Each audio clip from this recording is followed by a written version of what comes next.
Terima kasih pemirsa, masih bersama kami Damen Saku. Kita akan lanjutkan lagi untuk menjawab pertanyaan selanjutnya. Mungkin bisa diawali dari Ustadz Ahmad Khan berkaitan dengan teknologi CCTV tadi. Kita memang hidup di era teknologi, apakah lantas bisa dijadikan sebagai penguat dalam saksi untuk menetapkan keadilan? Bismillahirrahmanirrahim.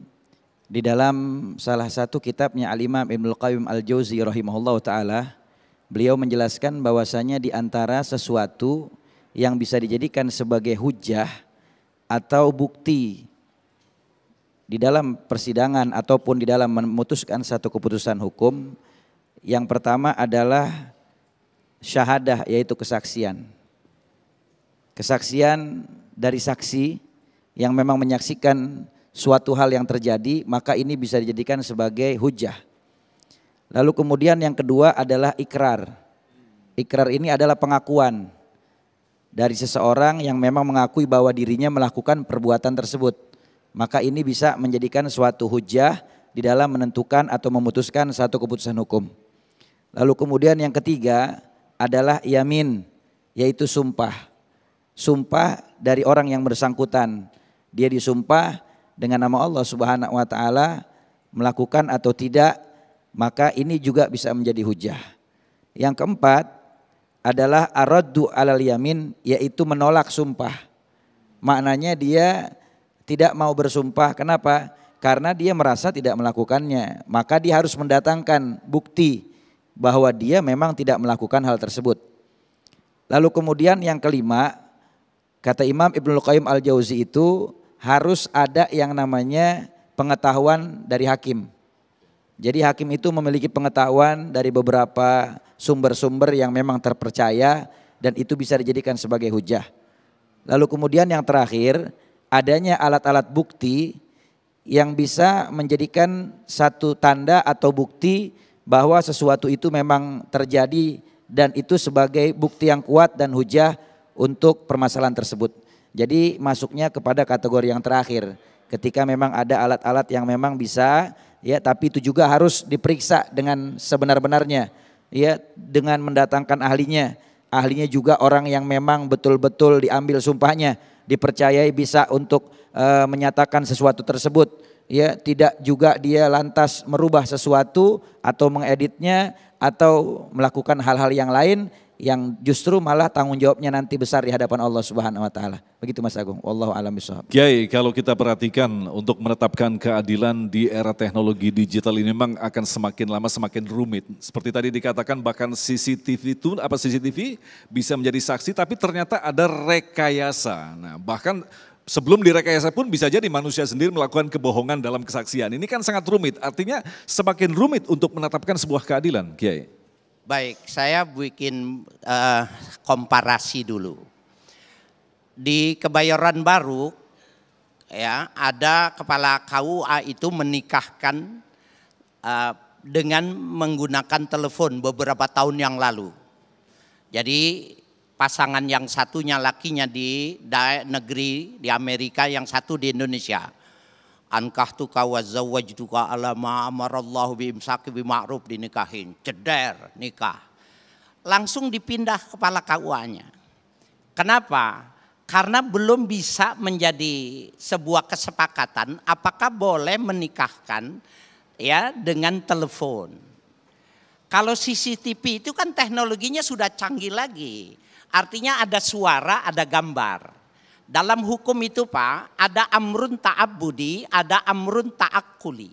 Kalau ta'abbudi itu yang menyangkut, ya, esensi ibadah. Kenapa subuh 2 rakaat? Gak usah dipikirkan, jangan karena masih ngantuk. Enggak, emang 2. Ya. Tetapi ketika orang bayar zakat dengan tidak menggunakan korma, tidak menggunakan gandum tapi beli beras, ini amrun ta'akkuli. Perkara yang mesti kita pikirkan. Secara nilai, secara hukum Islam, apakah CCTV bisa dijadikan alat bukti? Jawabannya bisa. Ya, jawabannya bisa. Kenapa? Pembuktian suara, pembuktian dengan muka dan lain sebagainya. Umpamanya saya mau menikahkan Mas Agung gitu, pakai video call. Ini benar, Mas Agungnya benar, orangnya ini suruh ngomong benar, maka sah.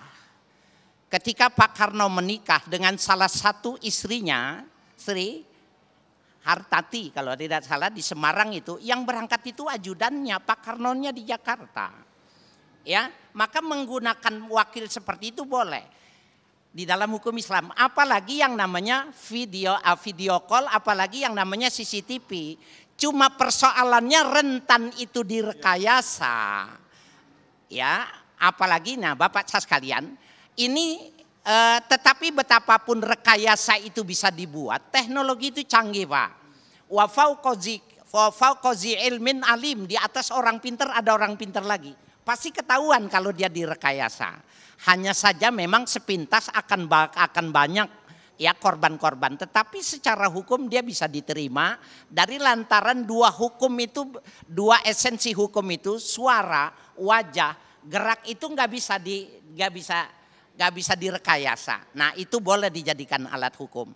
Cuma memang ini masalah kepandaian orang.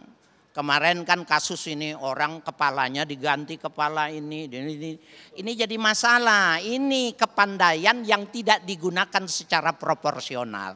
Tapi secara hukum saya kira boleh Pak. Tetap harus ada kesepakatan bersama, akhirnya dianggap jadi hukum positif bahwa itu adalah salah satu alat untuk bisa menetapkan hukum, begitu Kiai ya. Baik, selanjutnya kami persilakan Ibu Adwiana yang akan dijawab oleh Kiai Haris.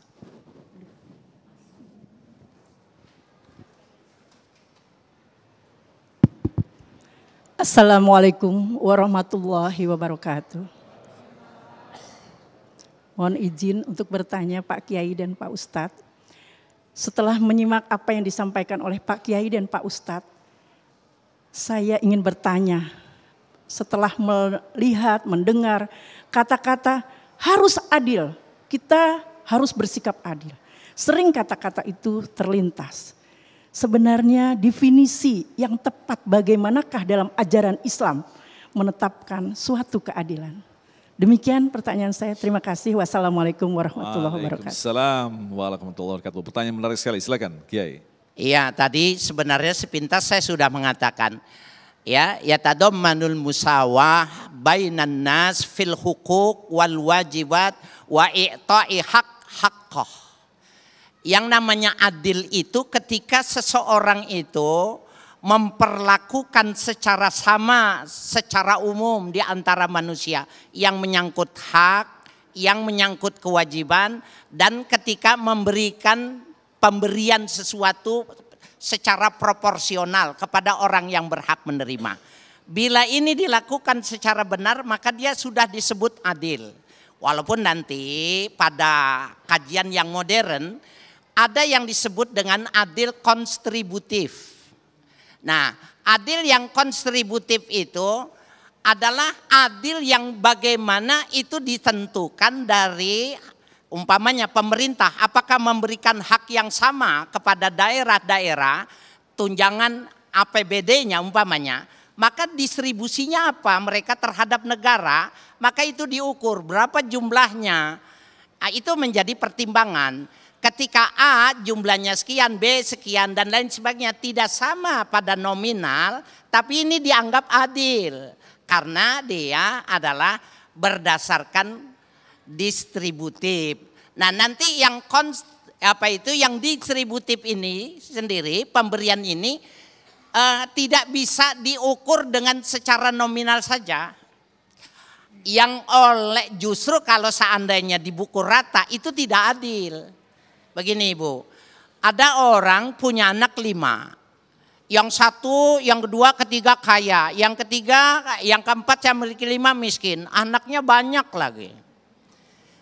Apakah ibu ketika memberikan bantuan diberikannya sama? Kalau diberikannya sama tidak adil. Malah tidak adil. Begitu juga ketika Allah menetapkan lidzakari mislu hazil unsayain, bagian laki-laki 2 ya dibandingkan dengan perempuan itu adil. Kan nominalnya enggak sama.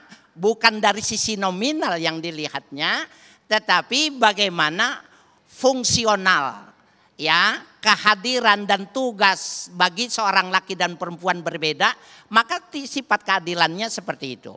Sama di dalam berumah tangga juga seperti itu. Bapak istri pertamanya ya, anaknya 5, yang kedua anaknya 12. Ngasih duitnya sama enggak? Kalau sama enggak adil. Saya kira itu. Nanti ada kajian lain tentang ini kayaknya. Ustadz Ahmad, artinya tadi bisa dikatakan keadilan adalah menempatkan pada porsinya masing-masing. Diibaratkan kita memiliki mangkok, nah sesuai dengan mangkoknya. Lantas bagaimana ketika kita menghadapi satu kondisi di mana atasan kita dihukum, akhirnya kita memberikan kesaksian palsu karena dia adalah atasan kita yang ya dikatakan dia memberikan rezeki kepada kita melalui kantornya dan sebagainya. Lantas bagaimanakah mengkaitkan ini dengan masalah keadilan? Ketika ada atasan kita, dia melakukan satu kesalahan lalu kemudian kita diminta untuk memberikan kesaksian, tetapi kita memberikan kesaksian palsu. Maka ini Rasulullah SAW beliau mengatakan di dalam hadisnya, kata Rasulullah, asyahidu zur fahuwa finnar, orang yang memberikan kesaksian palsu, kedustaan di dalam kesaksiannya, maka tempat yang pantas baginya adalah di nerakanya Allah Subhanahu wa taala. Makanya jangan pernah menjadi orang yang memberikan kesaksian palsu. Ketika kita memang menyaksikan, maka sampaikan sesuai dengan apa yang kita saksikan. Jangan dikurang-kurangin, jangan dilebih-lebihin.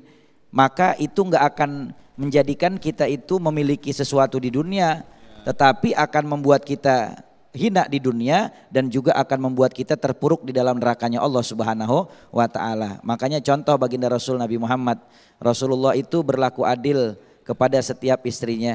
Bahkan satu ketika di dalam pertanyaan yang sepele aja nih Mas Agung, ketika Rasul ditanya oleh salah satu istrinya, ya Rasulullah, siapa di antara kami istri-istrimu yang paling kau cintai? Nabi bilang sama istrinya itu, kalau kamu mau tahu siapa yang aku paling cintai, nanti kalian berkumpul di satu tempat, nanti aku akan beritahu siapa yang paling aku cintai. Lalu kemudian istri tersebut setelah dikatakan seperti itu, Nabi kasih kepada istri itu sebutir korma. Tapi Nabi bilang jangan kamu kasih tahu yang lain. Dan Nabi berikan juga kepada istri-istri yang lain sebutir korma dan Nabi katakan jangan kau berikan kepada yang lain. Jangan kau kasih tahu kepada yang lain. Akhirnya ketika mereka berkumpul, Nabi bilang kalian mau tahu siapa yang paling aku cintai? Yang aku beri sebutir korma. Akhirnya semuanya pada senyum-senyum sendiri. Oh kalau begitu saya, kalau begitu saya, kalau begitu saya. Tuh lihat bagaimana memberikan keadilan di dalam perkara yang sifatnya verbal dalam bentuk ucapan. Tetapi itu dibolehkan. Contoh misalnya ya ibu masak buat suami. Ketika masak sebenarnya masakannya kurang enak Pak. Imam Ghazali di dalam kitab Ihya Ulumuddin pernah mengatakan ada bohong yang boleh. Contohnya apa? Untuk apa? Untuk yang hal itu. Bapak bilang Masya Allah masakannya luar biasa enak. Tapi tambahin Pak di belakangnya. Tapi ibu perlu belajar lagi biar lebih enak lagi Bu. Gitu. Wallahu a'lam bishawab. Baik, terima kasih. Kami persilakan selanjutnya Bapak Syaiful. Assalamualaikum warahmatullahi wabarakatuh. Ustadz, di dalam Al-Quran Allah lebih mendahulukan agar orang itu berbuat adil daripada berbuat baik. Innallaha ya'muru bil adli wal ihsan. Pertanyaannya, bagaimana aplikasinya manakala seorang menjadi pejabat, menjadi hakim, dan juga menjadi kepala rumah tangga, harus lebih mendahulukan keadilan daripada berbuat kebaikan. Mohon penjelasannya Ustadz, terima kasih. Baik, terima kasih Bapak Syaiful dan kita akan jawab selepas pesan-pesan berikut ini. Tetaplah bersama kami, Damai Indonesiaku. Bertuturlah cinta, mengucap satu nama, seindah goresan sabdamu dalam kitabku. Cinta yang bertasbih mengutus hati ini, ku sandarkan hidup dan matiku padamu. Bisikan doaku dalam butiran tasbih, ku panjatkan